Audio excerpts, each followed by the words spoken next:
존 칼빈의 생애와 사역. 루터와 쭈빙글리를 개혁 1세대라고 한다면 칼빈은 개혁 2세대라고 할 수 있다. 칼빈이 1509년에 출생하였을 때, 1509년에 출생하였을 때, 그러니까 루터가 당시 몇 살이었을까요? 그렇게 되면 1509년이면은 루터는 그 당시 몇 살일까요? 계산해봐. 1509년이니까 루터는 20 몇 살? 1509년이니까 26살. 26살 정도 되죠? 그렇죠? 예, 칼빈이 1509년에 출생했으니까 이만큼 루터는 이제 한 27년, 26년 정도 앞서요. 루터가. 루터는 이미 4년이나 수도원에서 생활하였고 있었다. 칼빈이 겨우 읽기를 배우고 있을 때 루터는 비텐베르그 대학에서 시편, 로마서, 갈라디아 등서 등을 강의하고 있었다. 우리나라에서 지금 얼마 전에 이 갈라디아서 주석이 이 루터의 갈라디아서 주석이 이번에 번역돼서 나왔어요. 나와요. 갈라디아서 주석 한 560페이지 정도 되는 책으로 이제 이번에 나왔습니다. 로마서 주석도 크리스천 다이제스트사에서 이미 나와 있어요. 시편은 이제 다는 안 나와 있고 번역된 게 이제 찔끔찔끔 그의 전집에 나와 있습니다. 칼빈이 8살이 되었을 때 루터는 95개 조항의 항의문을 게시하였다. 이때 이미 칼빈이 이만큼 어렸다 이거죠. 한 세대 뒤죠. 이를 통해 우리는 하나님께서 루터와 칼빈에게 적당한 시간차 25년을 두셔서 당신의 일을 적절하게 수종들게 하셨음을 볼 수 있다. 그렇죠? 한 번은 그래서 이렇게 루터는 폭탄을 던지고, 루터는 폭탄 던지고 칼빈은 그 다음에 집을 졌다. 이런 얘기가 있어요. 루터는 문제 제기를 했고 칼빈은 쫙 거기서 집을 진 사람이다. 이렇게 이제 얘기를 합니다. 칼빈과 루터 두 사람은 서로 성격이 판이하게 다른 인물이었다. 칼빈은 수줍음을 잘 타는 내성적인 성격이었던 반면 루터는 사교적이며 외향적인 성격이었다. 칼빈은 가끔 갑자기 분노를 폭발시키는 경우를 제외하면 성품이 치밀하고 과묵하며 꼼꼼하고 대찼던 반면 루터는 자유분방하여 각계각층의 사람들과 친하게 어울리는 호탕한 사람이었다. 그러니까 몸집을 보면 어떨까요? 몸집은 누가 뚱뚱할 것 같아요? 루터는 뚱뚱이야. 루터는 뚱뚱이에요. 루터는. 그러면 칼빈은 이만큼 들으니까 어떻게 할까요? 몸이 아주 빼빼했겠죠. 칼빈 한번 보세요. 여기 그래서 칼빈이 나와 있는 그 여러 코가 그냥 칼날 같아. 한번 쭉 보시면은 칼빈이 어떤 사람인가 이게 나와 있으니까 지금 돌려보세요. 칼빈의 화보집입니다. 우리나라에 나온 유일한 화보집인데 쭉 재밌어요. 칼빈의 생애와 칼빈과 관계된 사진들, 그림들 뭐 이런 걸 쭉 이렇게 편집해 놓은 책이에요. 자, 칼빈이 그렇게 생겼고 있습니다. 이 두 사람은 이러한 성격 차이에도 불구하고 서로의 신앙이 같다는 데에 뿌리박은 상호 존경심을 간직하고 있었다. 이 칼빈이 루터를 꽤 존경했어요. 그리고 루터는 칼빈을 꽤 칭찬했어요. 읽어봅니다. 1539년 루터는 칼빈의 작품 왜 종교개혁이 필요했는가에 대해 사돌레트 추기경에 보는 공개 서한을 읽고, 이 사돌레트는 누구냐면은 로마의 추기경이야. 로마의 추기경인데 칼빈이 제네바에서 추방이 돼요. 이제 나중에 공부할 거지만 칼빈이 추방을 딱 하니까 야 이거 좋겠다. 칼빈 없으니까 요때 제네바를 이 천주교로 다시 돌려놔야 되겠다. 이렇게 하고 이 제네바에다가 편지를 보내. 제네바 시민들한테 편지를 보내서 칼빈 말 듣지 말고 우리 말 들으시오 하면서 회유하는, 아주 부드럽게 회유하는 편지를 보냈어요. 이 편지를 받고서 막 흔들리는 차원에 이제 어떻게 대답을 할 수 있을 만한 사람이 없으니까 제네바에서 이제 제네바 사람들이 칼빈한테 요청을 해. 이런 사톨레드 추기경이 이렇게 우리에게 편지를 보내는데 이 사람들이 마음에 들뜬다. 그러니까 이걸 반박할 수 있는 이런 어떤 저기를 편지를 써 주십시오 하고 했을 때 그렇게 하죠. 하면서 편지를 썼어요. 사톨렌트한테 반박하는 공개 서한을 썼어. 이게 굉장히 유명한 겁니다. 여기에 이제 다 있어요, 사실은. 읽고 그 마음에 큰 기쁨을 금치 못하였다. 응? 이걸 보고 누가? 루터가 이야 끝내주게 썼네 하고 루터가 칭찬한 거예요. 또한 1545년 4월 루터는 비텐베르그의 한 책방에서 칼빈이 저술한 신앙의 교훈과 고백을 사서 읽고 이 저자야말로 학식과 경건을 겸전한 인물임에 틀림없다. 만일 웨꼴람 바디우스와 쯔빙글리가 처음처럼 이처럼 명료했다면 이 사람들도 다 개혁자들입니다. 웨꼴람 바디우스와 쯔빙글리도 이처럼 좋지 못한 논쟁이 발생하지 않았을 것이라고 논평했다. 성찬 논쟁이라든지 여러 논쟁이 있었어요. 근데 칼빈이 그 얘기를 듣고 루터가 이렇게 칭찬한 거예요. 루터는 쯔빙글리가 피상적이었던 것만큼이나 칼빈은 심오하다고 생각했다. 루터가요. 이 사람 대단하다. 또한 칼빈은 항상 루터를 변호했어요. 루터가 말이야 치밀하지 못하다 뭐 이렇고 저렇다 막 이렇게 했을 때 루터를 변호했어. 쯔빙글리의 후계자 하인리 블링거, 이 사람도 굉장히 유명한 개혁가입니다.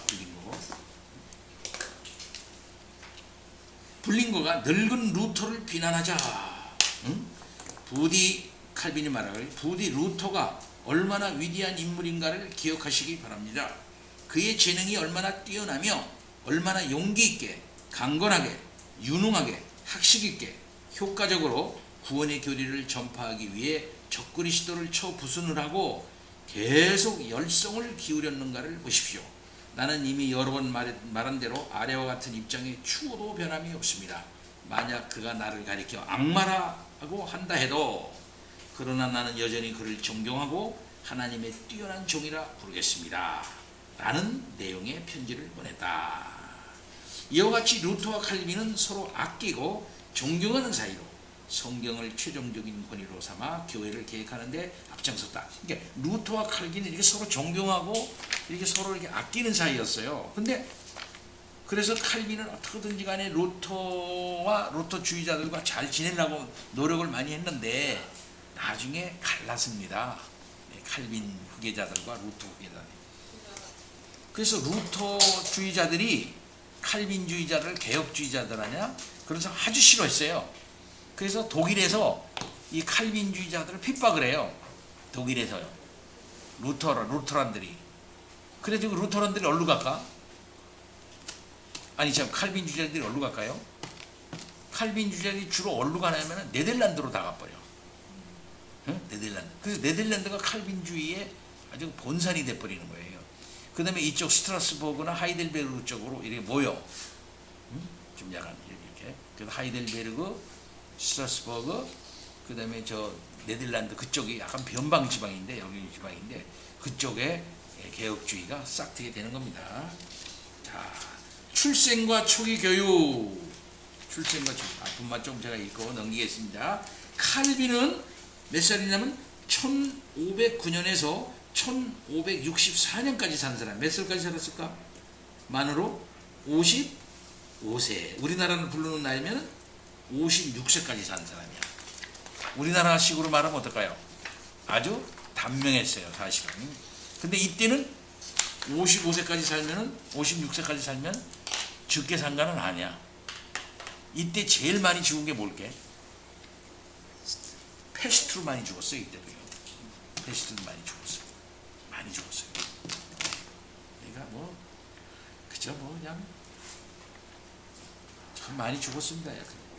1509년 7월 12일 프랑스 파리에서 동북쪽으로 약 90km 떨어진 피카르디 지방의 노용 지방에서 신흥 중상층이었던 제라드 꼬뱅, 제라드 칼빈이라는데 꼬뱅.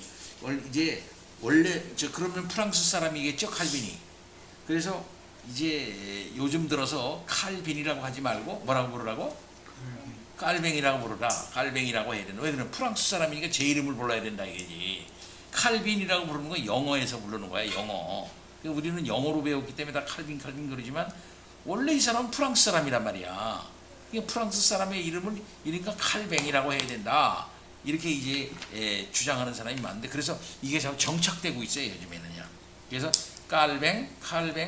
깔뱅주의 뭐 이렇게 얘기를 많이 하는데, 입이 칼빈이 우리가 입이 굳어가지고 잘 안 돼 그게. 자, 제라드 꼬뱅과 어머니 잔느 드 프랑스의 5 자녀 가운데 둘째로 태어났다. 그의 아버지 제라드 꼬뱅은 대대로 이어오던 와지간 뱃사공 일을 하다가 1500년경에는 퐁 레베크의 고향집을 떠나 노용해와 노용시 의원의 딸과 딸 잔느와 결혼을 함으로써 잔느. 그 이후 그는 장인 덕분에 노용시청 서기가 되었고, 그 후에는 대성당의 교구 서기로의 일을 보았는데 이때 칼빈이 태어났다. 칼빈의 어머니 잔느 르 프랑스는 당시 교양이 높은 가문으로 알려진 노용의 깡불의 호텔 업자의 딸이었다. 잔느 르 프랑스는 매우 아름답고 영리하며 학문과 경건과 신앙심이 돈독한 여인으로 알려졌는데, 칼빈은 외모와 지성 그리고 종교성 모두가 어머니 쪽으로부터 유전받은 비중이 크다고 할 수 있다. 어머니가 아주 아름답고 영리하고 학문과 경건과 신앙심이 돈독한 여인이었대요. 그러니까 아들을 잘 키우려면 어떻게 해요? 어머니가 경건해야 돼요.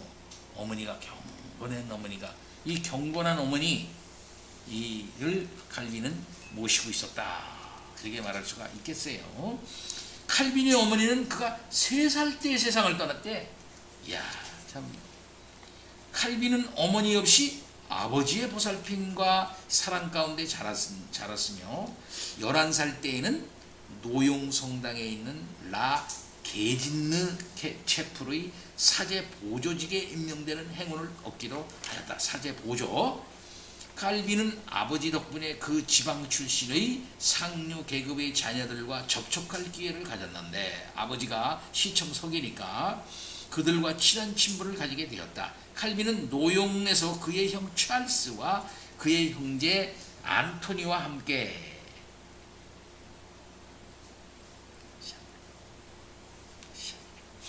찰스라고 그랬는데, 이 찰스라는 것은 무슨 발음이겠어요? 영어 발음이야. 독일어 발음은 뭐야? 샤를라고 그래. 샤를. 저 프랑스 발음은. 그러니까 이 안토니 찰스와 그의 동생 안토니와 함께 고등학교인 카피치 학교를 다녔다. 그는 타고난 지성과 판단력으로 학우들 사이에서 뛰어난 인물로 인정받았다. 학생 때부터. 칼빈은 안색이 좋지 않았으며 어릴 때부터 몸이 약했네요. 몸이 허약하고 신경질적이었으며 수줍어하는 편이었다. 대충 그 느낌이 오죠. 예? 게다가 화를 잘 내는 성격의 소유자였다. 그러나 사리를 판단하는 데는 정확했다. 그리고 그의 지적 능력은 아주 뛰어났으므로 아버지의 깊은 관심의 대상이 되었다. 이런 것들 보면 생각이 나죠. 조금 이게 영재기가 있네 뭐 이런 느낌이 있는 아이라 말이죠. 신경질적인데 몸은 약한데 머리는 좋아 뭐 이런 애들이 있죠. 그죠? 그런 것 같이 생각이 나네요. 그의 아버지는 칼빈에게 좋은 교육의 기회를 주는 것이 가장 좋은 투자라고 생각했다. 야, 얘가 머리가 좋은가 보다 뭐 이렇게 생각했는가 봐요. 그러므로 그는 칼빈을 대학이 파리에 있는 대학으로 보내게 되었다. 야, 두 번째 대학 생활. 노용에서 초등교육을 받은 후 1523년 8월 파리로 유학하여 라 마르시에 대학에 등록하고 라틴어의 대가인 마두린 코디어를 만나 라틴어를 배웠고 예, 라틴어 배웠다는 얘기. 인문주의 사상에 접할 수 있었다. 인문주의 사상.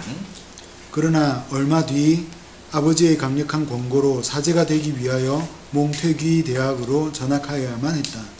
몽테귀 대학은 금욕적이고 엄격한 훈련을 요구하는 대학이었다. 하루 일과는 아침 4시에 시작되었으며 수업은 아침 5시부터 오후 5시까지 계속되었다. 여기에서 그는 금욕주의적인 삶과 장시간 공부하는 습관을 익혔다. 몽테귀 대학에서 칼빈은 스코틀랜드 출신의 옥함주의자였던 존 메이저를 만나 세상에 대한 안목을 넓힐 수 있었다. 예, 중요합니다. 존 메이저를 만나서 안목을 넓힐 수 있었다. 이 말이에요.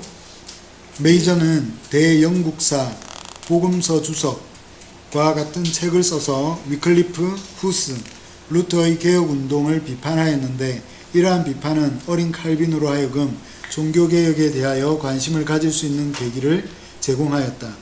칼빈은 1528년 초반에 몽테귀 대학에서 문학 석사 학위를 받았다. 그럼 몇 살에 문학 석사 학위를 받은 거예요?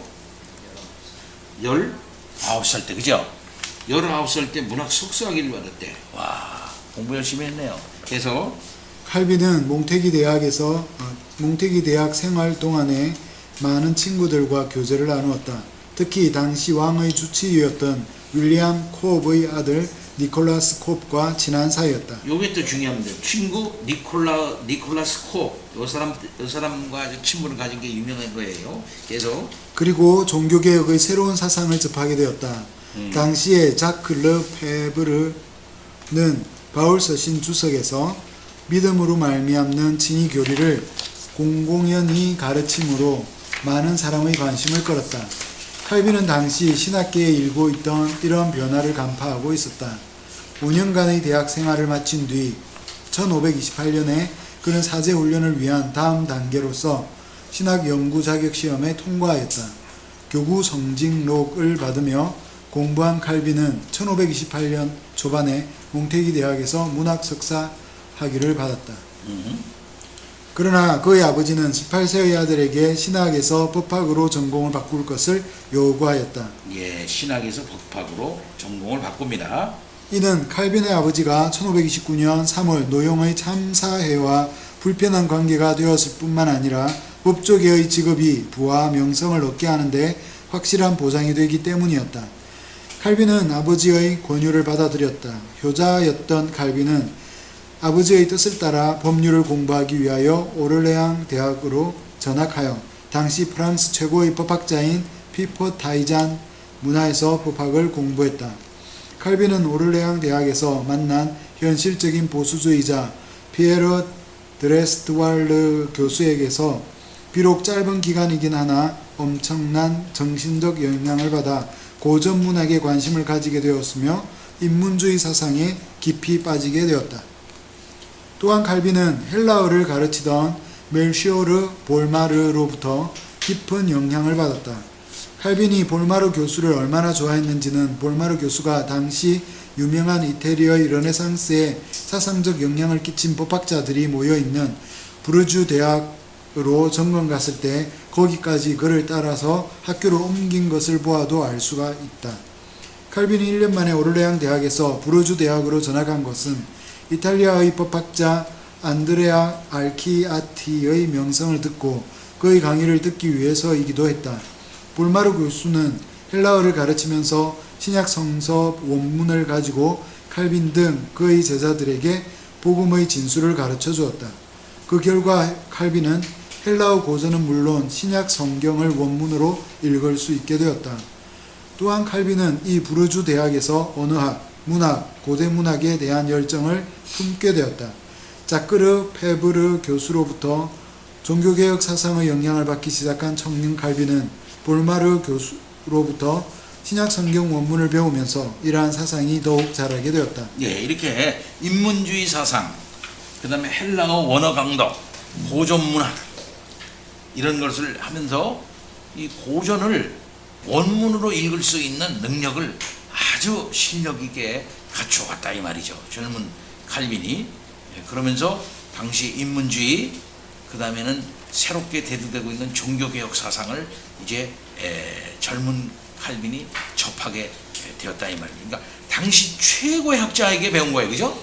최고의 학자, 가장 앞서가는 학자들에게 그는 이제 인문주의, 그다음에 헬라어, 그다음에 고전 문학을 배운 겁니다. 대단하죠? 계속해서 역사가 프롤리몽 드레몽은 로마 가톨릭의 입장에서 말하기를 볼마르야말로 칼빈에게 이단 교리의 달콤한 맛을 최초로 맛보게 한 사람이었다고 단정하면서 다음과 같이 말했다.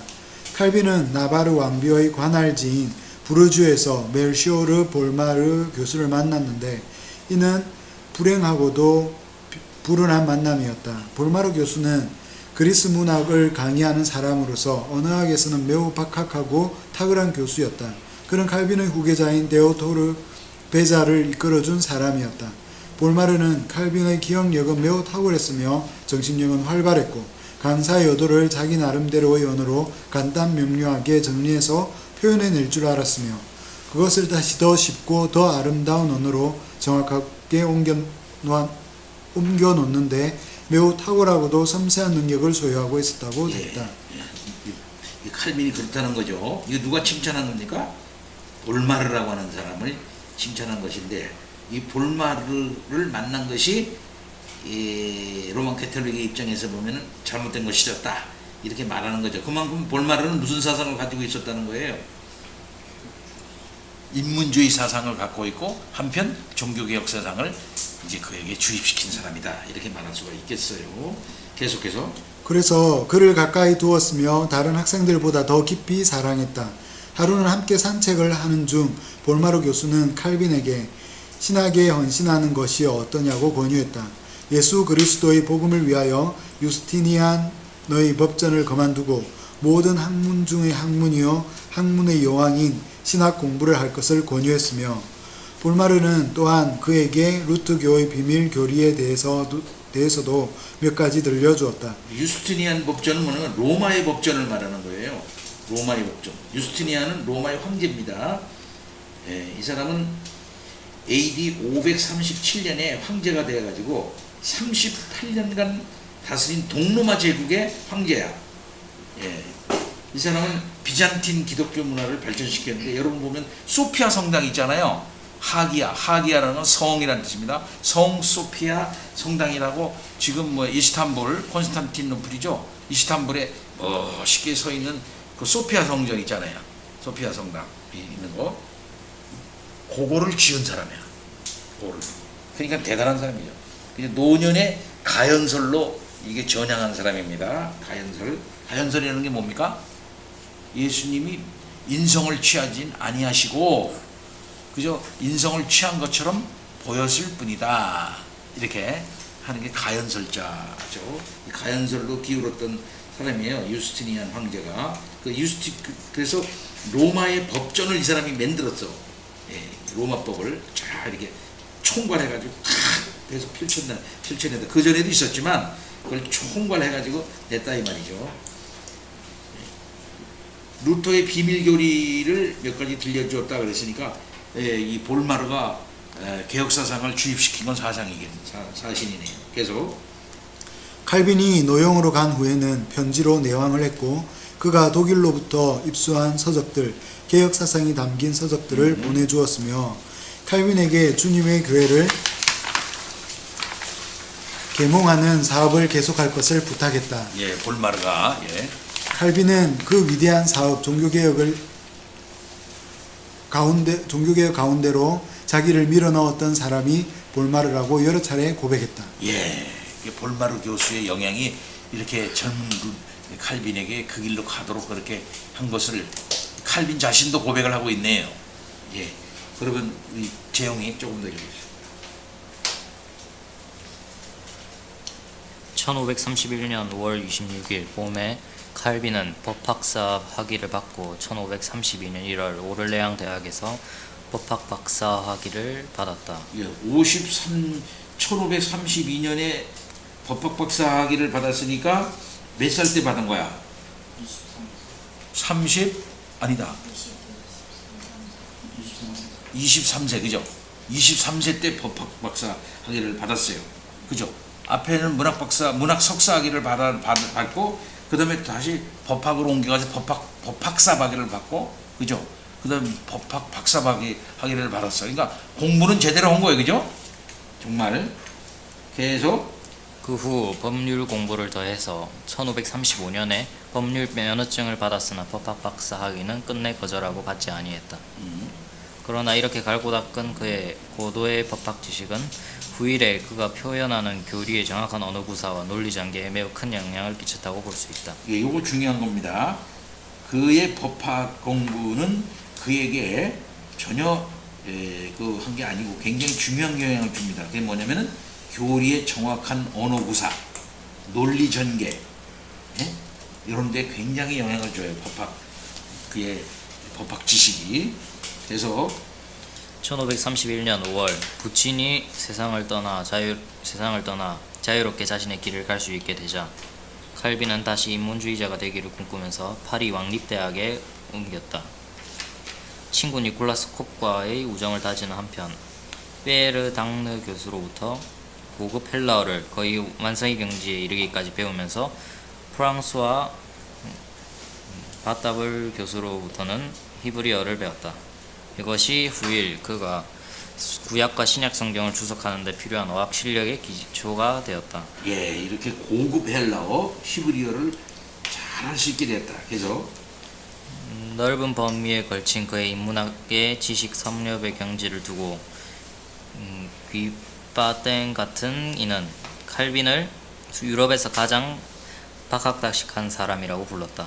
실제로 방대한 양에 해당하는 그의 주석을 자세히 검토해 본 사람이라면 칼빈의 박학다식한 지식의 바다가 얼마나 넓고 깊은지 짐작해 갈 것이다. 그는 1532년 세네카의 관용론 주석을 출판하였다. 이게 최초로 그가 낸 책이에요. 최초로 1532년 세네카의 관용론 주석. 이것도 번역이 되어져 있어요. 예. 그래서 세네카의 관용론은 로마의 황제 네로가 기독교를 무참하게 박해하는 것에 대하여 스토아주의적 입장에서 네로의 마음을 돌이키려는 마음에서 쓰여진 책이었다. 칼빈이 주해서를 쓴 것은 프랑스 왕 프란시스 1세가 개신교도들을 박해하는 것에 대한 의분 속에서 왕의 마음을 돌이키기 위해 유창한 라틴어로 이 책을 기록했다. 이 책에서 칼빈은 자신을 인문주의자로 소개하면서 종교적 관용을 주장하였다.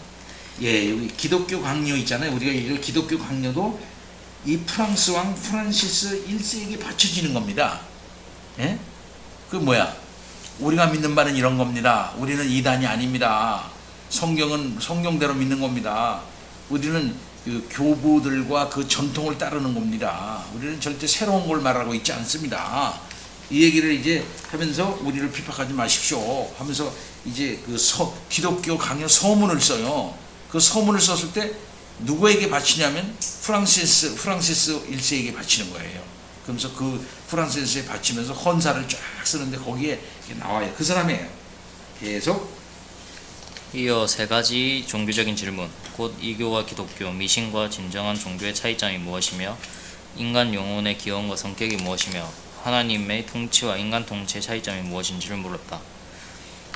칼빈의 이와 같은 종교적인 질문은 베틀즈 교수가 지적한 것처럼 이미 그가 바른 종교가 무엇인지를 인식하고 있었음을 보여주는 것이다. 칼빈은 주석을 통해 학자들의 호평을 받지는 못하였으나 돈을 만질 수 있게 되자 신학을 연구하여 학자가 될 계획을 세웠다. 예, 베틀스 교수는 칼빈의 기독교 강요를 잘 요약한 사람이에요. 그래서 유명해. 예? 잘 요약을 했는데 전부 다 요약을 안 한 거는 조금 좀 아쉽지만 앞부분 요약을 아주 잘했어요. 네, 잘 요약된 것이 또 한국말로 또 잘 번역된 게 또 있습니다. 자, 그러면 세 번째 원집사님. 3. 칼빈의 개신과 프랑스에서의 종교개혁. 1533년경 칼빈은 프로테스탄트가 되었으며 종교개혁 운동에 합세한다. 그러나 칼빈의 생애에 있어서 회심의 중대한 전환점이 정확하게 언제 일어났는지에 대해서는 아무도 확실히 알 수가 없다. 예, 루터 같은 경우에는 확 도는 그런 어떤 그 탑에서의 체험이라든지 뭐 여러 가지 그런 게 있잖아요. 체험을 많이 강조해 루터는. 근데 이 칼빈은 그런 게 없어요. 그러나 이 터닝 포인트가 뭔가 하는 것에 대한 자기의 고백적인 것이 자세히 나와 있지를 않아. 그래서 이렇게 아까 얘기한 볼마르, 그 다음에 뭐 이런저런 영향받지 않았느냐, 뭐 이렇게 간청하는데, 거기에 대한 그 일말의 저기를 시편에 이제 그 시편 주석 서문에서 그가 표현하고 있는 그런 정도밖에는 나와 있지는 않아요. 예. 보통 보면은 웬만한 사람은 요즘 같은 보면은 자서전을 많이 쓰잖아, 그지? 자서전. 응? 근데 칼빈은 자기 자전적인 얘기를 거의 하지 않았어요. 자전적인 얘기를. 예. 근데 그 학자들은 그러면 언제 이 사람이 회심했느냐 하는 걸 연구를 많이 하는데 그렇게 확실히 밝혀지진 않는데 요 정도가 밝혀진 겁니다. 계속해서 읽으세요. 다만 시편 주석 서문에서 다음과 같이 밝힌 것으로 보아 갑작스럽게 일어난 것으로 보여진다. 하나님께서는 나를 갑자기 회심시키셔서 나의 마음을 복종시키시고 보다 교훈하게 쉽도록 인도하셨다. 당시 나는 어렸을 때보다 심정이 보다 강팍한 상태에 있었다. 이처럼 진정한 신적 경건의 맛과 지식을 약간 음미하게 되자 나는 즉시 이 방면에 보다 큰 진보를 이루고자 하는 갈망에 불타게 되었다. 내가 이전에 하던 공부를 아주 저버린 것은 아니었으나 열심은 식어가고 있었다. 이러한 칼빈의 갑작스런 회심은 사톨레토에게 보내는 서신에서도 나타난다. 칼빈은 세네카의 관용론 주석을 출판한 후 오를레앙 지방에 1년간 머물다가 1533년 8월에는 노용을 방문하고 10월에는 파리로 돌아왔다. 만성절날 그의 친구인 니콜라스 콥이 마투랭 교회에서 파리 대학교 총장 취임 연설을 하게 되었는데 이 연설문을 칼빈이 초안하였다. 네, 요게 아주 중요한 사건이에요. 칼빈이 이제 핍박받게 되는 어떤 계기가 되는 그런 사건입니다. 알다시피 아까 자꾸 나왔던 친구 니콜라스 콥, 이거 기억해 주시기 바랍니다. 니콜라스 콥이 이제 총장 취임을 합니다. 파리 대학교 총장 취임 연설을 하는데 그 연설문을 칼빈이 초안했다고 알려져 있어요. 니콜라스 콥이 이거 칼빈이 써준 겁니다. 이렇게 얘기는 안 했지만은 내용을 보고 이렇게 저렇게 볼 때 칼빈이 초안했던 것이 확실해. 예. 그것도 이제 다 번역돼서 잘 아서 저도 다 이거 읽어봤습니다. 이제 계속 이 기독교 철학이란 제목 하의 연설은 어느 정도 루터의 산상순 설교를 반영하고 있다. 이 연설은 루터가 주장한 것과 마찬가지로 복음과 율법을 비교해서 복음의 절대성을 강조하고 하나님이 값없이 베풀어 주시는 은혜를 강조했다. 그리고 종교의 이름으로 상대방을 박해해서는 안 된다고 주장했다. 요게 좀 문제가 된 거예요. 종교의 이름으로 상대방을 박해해서는 안 된다. 예. 그래서 자꾸 박해하고 있었거든요. 그럼 공격한 거예요. 계속해서 칼빈은 검이 아니라 말씀에 기초한 교회의 평화, 모든 학문의 유용성, 성경적이고 복음적인 개혁을 주장한 것이다. 그는 다음과 같이 말했다. 세상과 악한 자들은 신자들의 마음에 복음으로 순수하고 진지하게 침투하려는 자들을 이단, 미혹하는 자들, 악한 말을 하는 자들, 그리고 사기꾼이라 불러왔습니다. 그러나 환난 가운데서 하나님께 감사하면서 이 모든 것을 태연히 견디는 자들은 복이 있는 자들입니다. 그분은 기뻐하라 하늘에서 너희 상이 크민이라고 말씀하십니다. 콥의 학장 취임 연설은 왕실의 진노를 초래하였다. 대노한 프란시스 1세는 12월 10일 의회에 다음과 같은 사안을 보냈다. 우리의 사랑하는 도시 파리, 우리의 왕국의 수도에서 일어난 사건 때문에 심히 불쾌합니다. 우리 왕국의 최대 대학에는 저주받을 루터파 이단들이 득실거리고 있습니다. 이것을 루터파의 영향이라고 본 거라 이 말이죠. 루터파가 이제 독일을 막 그냥 확 뒤집어 놓고 전 유럽을 막 뒤집어 놓고 있을 때 프랑스 같은 경우에는 막 캐톨이 꽉 잡고 있는데 지식인들이 독일 파리 대학 총장이 넘어갔다 이렇게 본 거예요. 그렇기 때문에 대로를 한 거죠. 계속 우리는 그들이 더 이상 확산되는 것을 막기 위해서 모든 대책을 강구해야 하겠습니다. 19세기 칼빈 연구가 아우구스트 랑의 저서 칼빈의 회심에 의하면 니콜라스 콥은 루트가 이미 1522년 만성절 설교에서 사용했던 본문과 제목을 다시 사용하였다고 했다. 파리의 소르본느 신학부 교수진과 로마 카톨릭 고위 사제들은 이 원고가 이단자 루터의 종교개혁 신학의 영향을 받은 것으로 보고 박해를 가하게 되었다.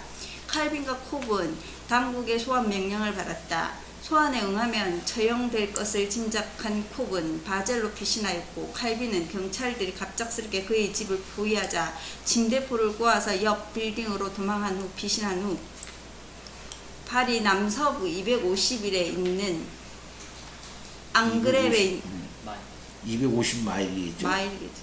250마일에 있는 앙그렘에 있는 친구 뒤티에의 집에 은신처를 정하였다.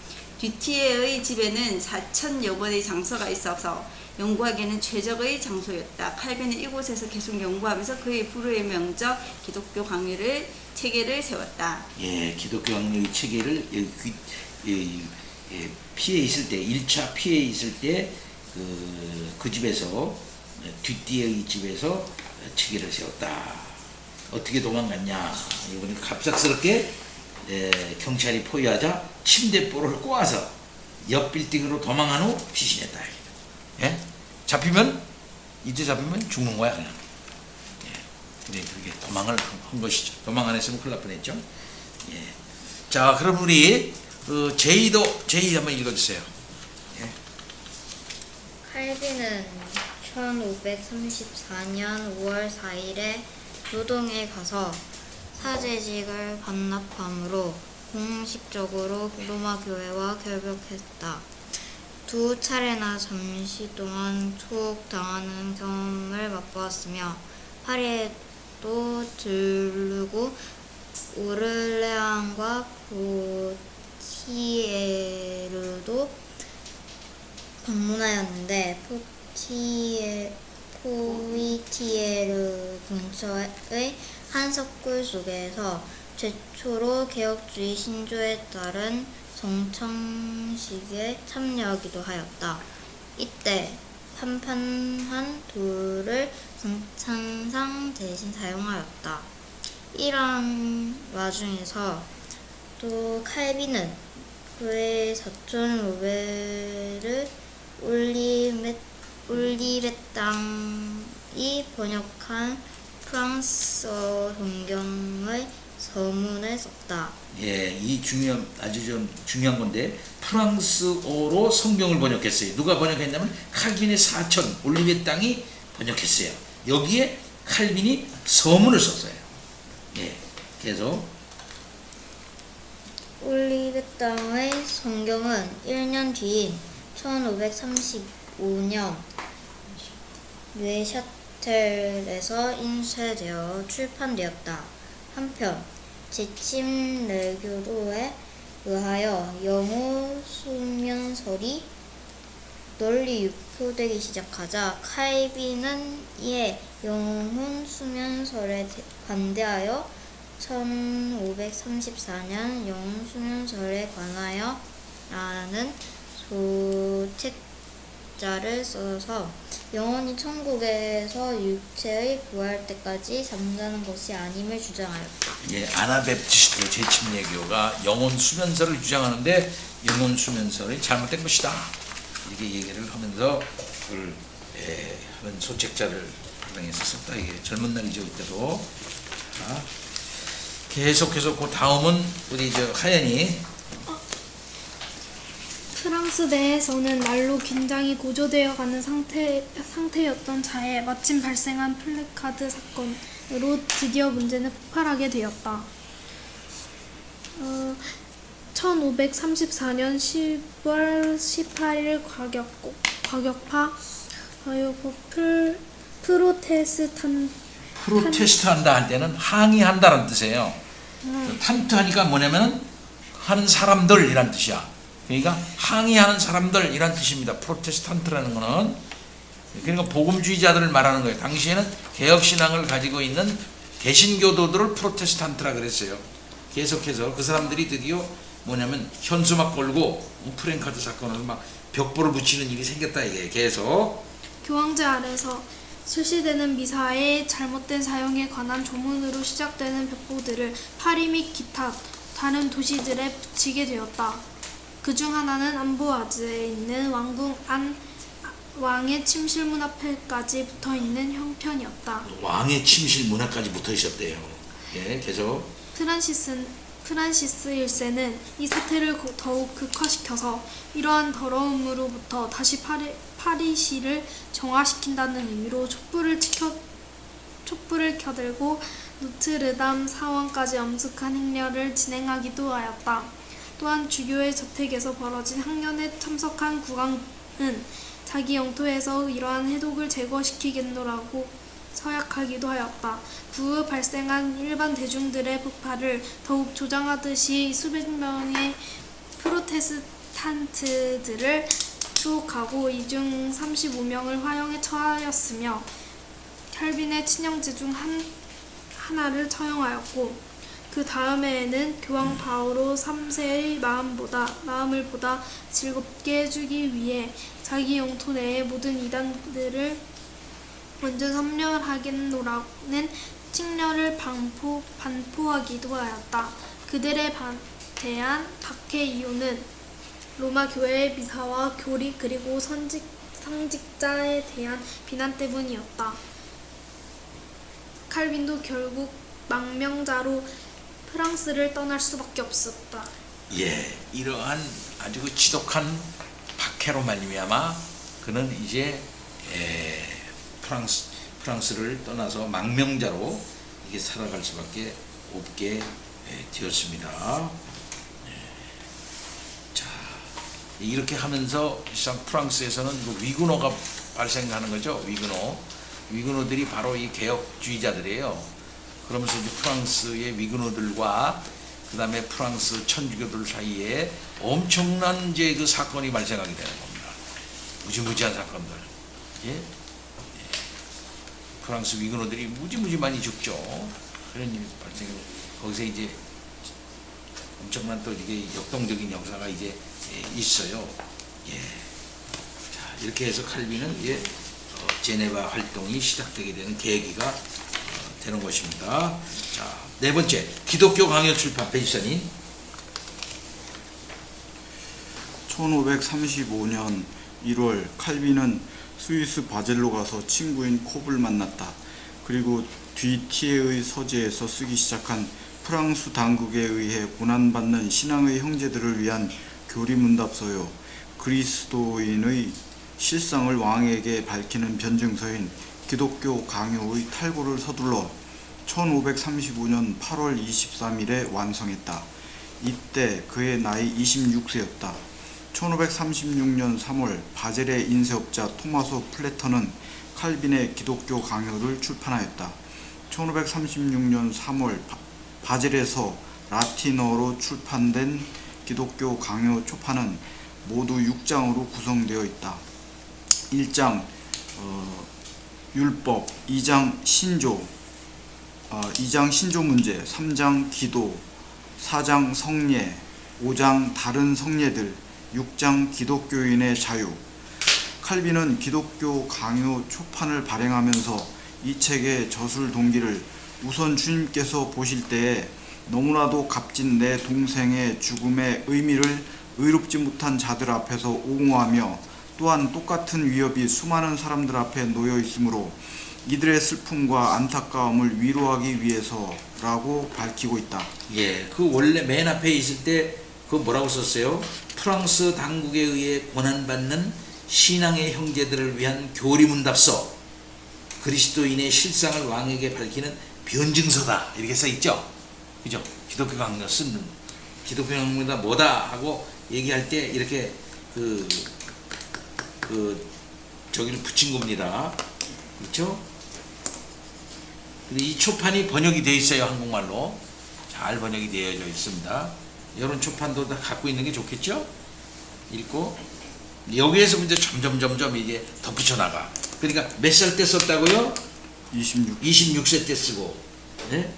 그 다음 해에 번역을 출판을 했어요. 자, 계속해서 그는 이 작품을 국왕 프란시스 1세에게 헌정하면서 다음과 같이 헌정사를 썼다. 예. 고명하신 왕이시여, 제가 처음 이 일에 착수하였을 때는 나중에 폐하께 헌정할 책을 쓰겠다는 생각은 전혀 없었습니다. 저는 단지 경건에 관심이 있는 사람들을 위하여 경건으로 덕을 세우기에 적합한 기본적인 책을 써낼 생각이었습니다. 그리고 이러한 저의 노력은 특히 저의 동포인 프랑스인들에게 유익을 줄 생각으로 시도되었습니다. 그러나 저는 어떤 악한 사람들이 맹위를 떨쳐 폐하의 나라로부터 건전한 교리를 추방해 버린 것을 알았을 때 저의 저작을 폐하 앞에서 우리의 신앙 고백으로 삼음으로써 폐하로 하여금 이 교리가 저 악한 사람들이 불과 칼로서 그토록 위세를 부리고 있는 것과 어떻게 다른지를 알 수 있게 하는 것이 가치 있겠다고 생각하게 되었습니다. 이 문제는 당신이 들을 가치가 있고 알 가치가 있으며 판단할 가치가 있습니다. 진실로 우리는 하나님 앞에서 불쌍한 죄인들이며 사람들로부터 멸시를 받았습니다. 그러나 우리의 교리는 세상의 모든 영광 위에 우뚝 설 것이며 세상의 모든 권세에 의해 정복되지 않을 것입니다. 왜냐하면 우리의 교리는 우리의 것이 아니라 살아계신 하나님과 그리스도의 것이기 때문입니다. 우리의 대적들은 우리의 교리가 새롭고 불확실하며 기적들에 의해 확증되지 않았고 교부들의 일치된 목소리에 상반되며 유구한 관습에 반한다고 말합니다. 저는 이렇게 답합니다. 우리의 교리를 새로운 것이라고 함으로써 저들은 그 거룩한 말씀을 새로운 것이라고 비방함으로써 하나님을 모욕하고 있습니다. 우리의 교리가 저들에게 새로운 것임은 저도 의심치 않습니다. 그러나 오래전에 바울이 예수는 우리 범죄함을 위하여 내어줌이 되고 또한 우리를 의롭다 하심을 위하여 살아나셨느니라고 말씀하였다는 것을 아는 사람들은 우리에게서 그 어떤 새로운 것도 발견하지 못할 것입니다. 아무리 저들이 우리의 교리의 불확실성을 조롱한다고 할지라도 만약 저들이 자신들의 종교를 위하여 기꺼이 목숨을 바친다면 우리는 저들이 자신들의 교리에 어떤 가치를 두고 있는지를 알 것입니다. 우리에게 있어서 우리가 고백하는 진리에 대한 우리의 확신은 바로 그런 것이기 때문에 우리는 죽음의 공포나 하나님의 심판 때도 두려워하지 않습니다. 저들이 기적들을 요구하는 것은 정직하지 못한 것입니다.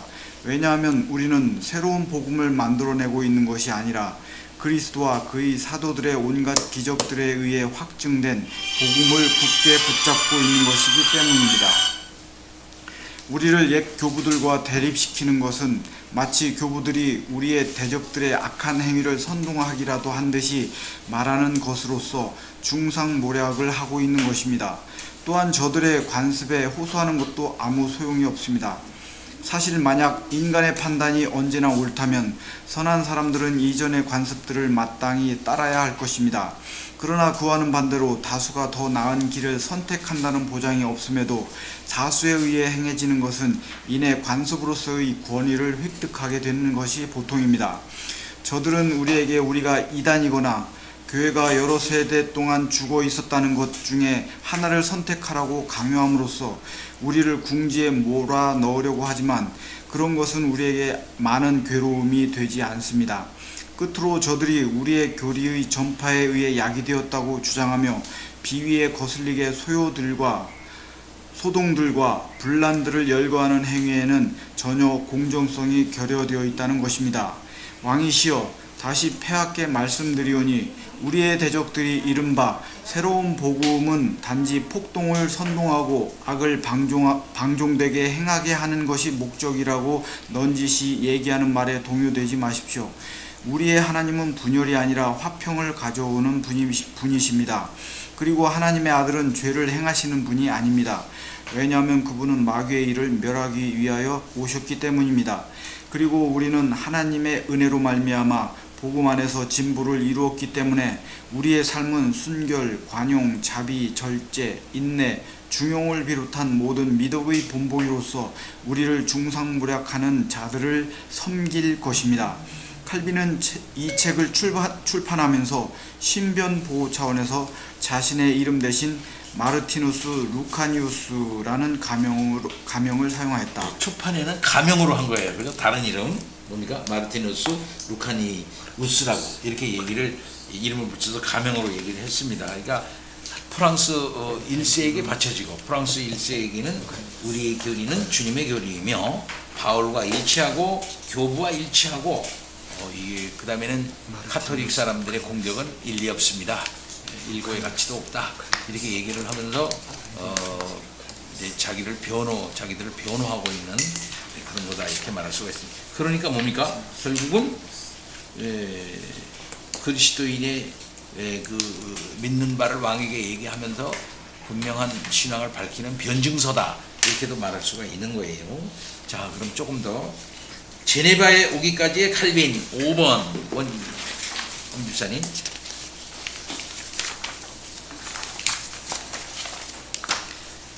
기독교 강요 출판 이후 칼빈은 친구 디 티에와 함께 종교개혁 운동에 대한 후원을 얻기 위해서 이탈리아 페라라의 공작 부인이요 공주인 르네를 만나려고 페라라를 방문하였지만 그 모든 노력은 실패로 끝났다. 그 후 종교적 관용 조처가 내려지자 파리로 돌아와 신변을 정리하고 공부를 더하기 위해 그의 동생 앙뜨앙느와 이복 여동생 마리를 데리고 1536년 6월 스트라스부르크로 출발하였다. 그러나 이때 프랑스의 프란시스 1세와 독일의 찰스 1세 사이에 제3차 합스부르크 발로와 전쟁이 발발하여 스트라스부르크로 가는 직행로가 차단되었다.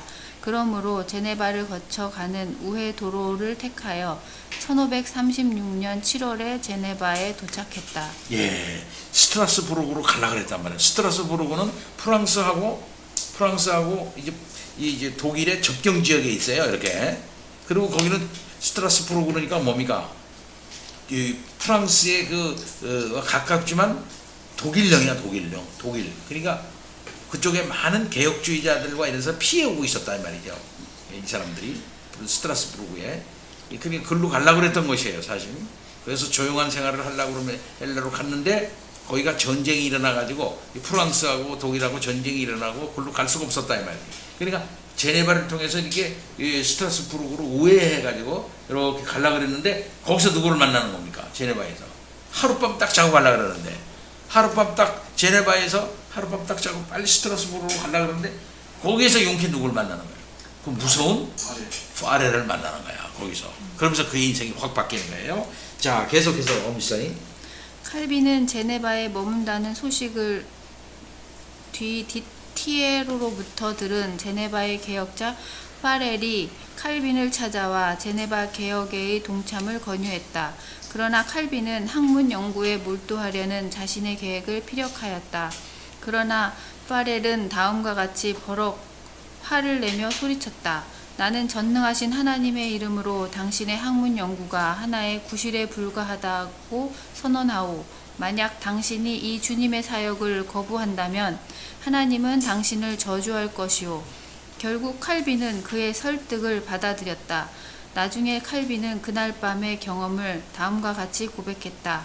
그때 나는 파렐의 무서운 명령에 감당하기 어렵도록 몸을 떨었다. 그의 음성은 마치 높은 보좌에서 들려오는 하나님의 음성과 같았다. 파렐은 이 칼빈보다 20살이 많은 사람이야. 그죠? 1489년생이니까 20살이 많은 사람이야. 계속해서. 칼빈은 또한 당시의 기억을 시편 주석 서문에 다음과 같이 기록하였다. 파렐은 나를 제네바에 머물도록 강권하였다. 그가 사용한 수단은 상담이나 권면이 아니라 무시무시한 협박이었다. 나는 이러한 폭언을 마치 하나님께서 그의 전능하신 손을 내밀어 나를 붙드시는 것과 같이 느꼈다. 그 당시 내가 은신처로 정한 스트라스부르크로 가는 지름길이 전쟁으로 막혀 있었기 때문에 나는 단 하룻밤만 제네바에서 묵고 급히 떠날 결심이었다. 여기 있잖아, 단 하룻밤. 비열하게 신앙을 버리고 로마 천주교회로 되돌아간 한 사람이 나를 발견하고 다른 사람에게 이를 알리는 바람에 비열하게 신앙을 버리고 로마 카톨릭으로 되돌아간 한 사람이 나를 발견하고 다른 사람에게 이를 알리는 바람에 나의 존재가 드러났다. 조용히 행동하고 있었는데 그것이 화렐에게 들어가 버렸다. 그래 계속 복음을 전하려는 열정에 매여 있던 파렐은 나를 붙잡아 두려고 최선의 노력을 기울였지만 나는 개인 연구에 전력할 것을 결심한 뒤여서 다른 일에는 매이고 싶지 않았다. 그는 간청 정도로 아무 소득도 얻을 수 없다는 것을 깨닫고 만일 내가 긴급한 시기에 도움을 주는 것을 거절하고 무시한다면 하나님이 내가 추구하는 운동과 평온한 학문 생활에 저주를 내리실 것이라고 협박하기 시작하였다. 이에 나는 마침내 계획하였던 여행을 단념하고 말았다.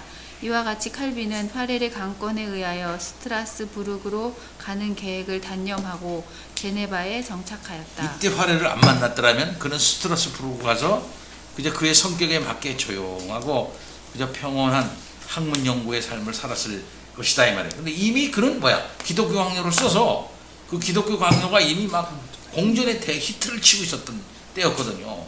근데 이것을 갖다 누가 알았냐면 간치했냐면 화렐이 알았단 말이야. 저런 대단한 젊은 학자가 대단한 사람이 여기 제네바에 와 있다. 저 사람을 하나님의 종으로 해가지고 이 개혁운동에 내세워야 되겠다 하고 화렐이 정하고 그날 차를 간 거예요. 예. 놀라운 일이죠. 예. 계속 조금 더. 제네바는 스위스 연방의 국경지대에 위치하여 프랑스와 이태리와의 교육 중심지로 사보이의 지배를 받고 있다가 16세기 초반 프리부르그와 베른의 도움으로 독립을 했고 1534년 부도덕한 생활로 악명이 높던 주교를 몰아내었다. 제네바의 행정은 200인의 귀속으로 구성된 대의회와 25인으로 구성된 소위원회가 관할하였고 시민들로 구성된 총회는 4인의 평의원과 재정관을 선출하여 시정을 행사하였다. 제네바 시의회가 로마 천주교회 신앙을 옹호하는 사보이에 대하여 정치적인 반란을 시도한 것과는 달리 시민들은 성경에 대하여 무지하였고 교황제의 노예 상태에 매여 있었다.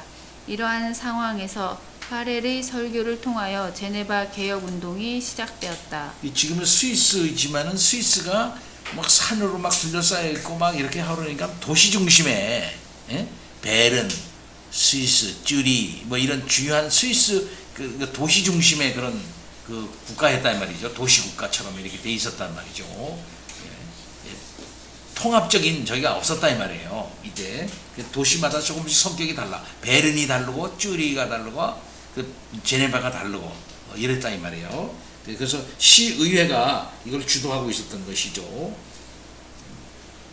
통치를 계속. 화렐은 1489년 프랑스 도피네 지방의 가푸에서 태어나 파리에서 공부하던 중 인문주의자 르페브르의 영향을 받아 종교개혁 운동에 동참하였다. 그는 1521년 온건한 개혁자인 브리소네의 비호 아래 설교를 시작하였으나 얼마 후 프랑스에서 추방되어 유랑 생활을 하다가 스트라스부르크에서 마틴 부처를 만나 교제하였다. 유명한 사람입니다. 마틴 부처. 이 사람도 독일의 유명한 종교개혁자죠. 마틴 부처. 부스라고도 발음하고 부처라고도 발음합니다. 계속.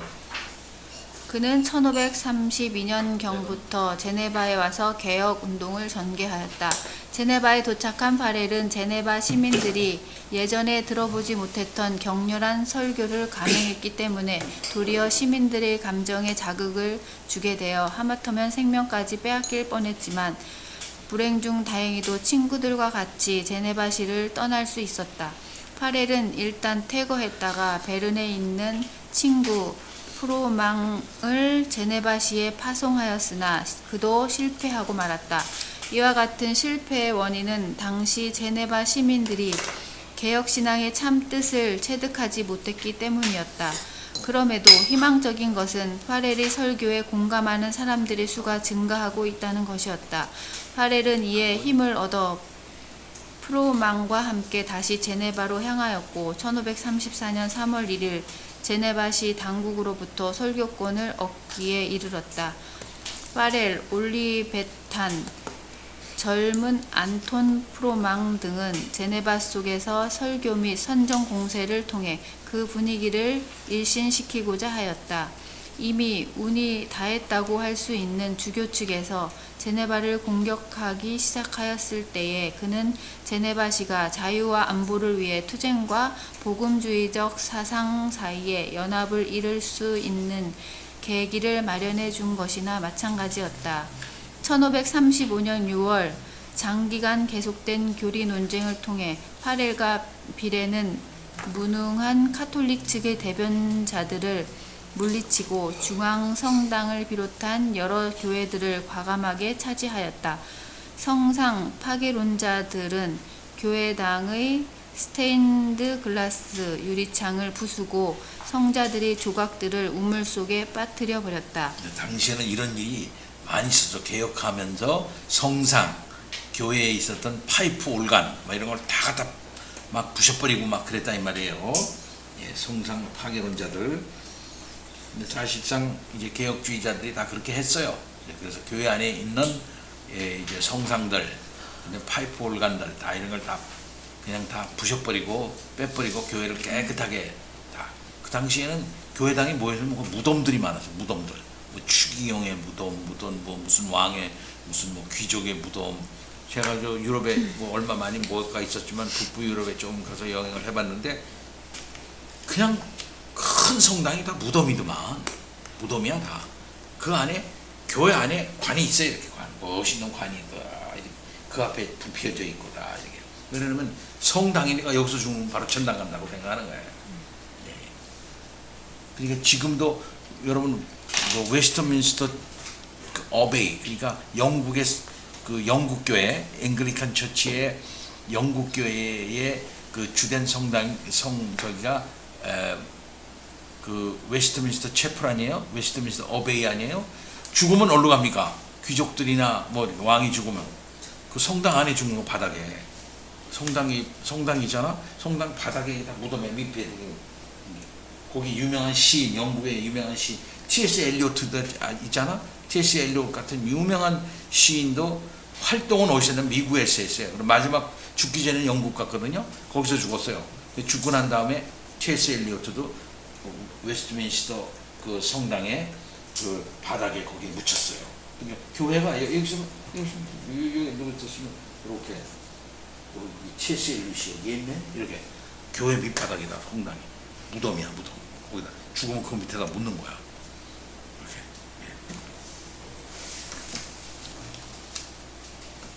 계속. 그해 8월 대의회에서는 미사 집전을 중지시켰으며 그 후 수개월간 카톨릭 성직자들은 이곳을 떠나게 되니 프로테스탄트 측 지도자들이 그 자리를 메꾸게 되었다. 1536년 1월 프로테스탄트인 베른시는 사보이가를 격퇴시키고 점령하였으나 오랜 논란 끝에 이 도시를 독립시키는 데 합의하였다. 1536년 5월 21일 스위스 직접 정치에 따라 각 가족들의 남자 가장들이 대성당에서 총회를 소집하고 만장일치로 복음주의적 형태의 예배를 실시하기로 가결하였다. 교회 제사는 시의회에서 감독하기로 하였으니 찌빙글리가 취리히에서 실시한 바와 같은 국가-교회 형태의 제도가 성립되는 것처럼 보였다. 바로 이 시기에 파렐은 제네바에 들른 칼빈을 강권하여 이 도시의 개혁에 참여하도록 붙잡은 것이었다. 예, 쭈빙글리가 쥐리에서 실시한 것과 같은 국가, 교회 형태, 예? 국가가 교회 같은 형태. 그러니까 교회가 국가를 주도하는 거죠. 사실상 어떤 면에서 보면 왜 그러냐면은 그 신앙이 중요하기 때문에 천주교에다 넘길 수가 없다. 이렇게 해가지고서 시의회와 교회와 연합해가지고서 이제 통치를 하는 겁니다. 그런 형태의 교회 국가 그런 협력 관계가 이루어지게 되는데 제네바에도 사실 그와 같은 형태가 이제 이루어지게 되는 것입니다. 여기까지 오늘 공부하겠습니다.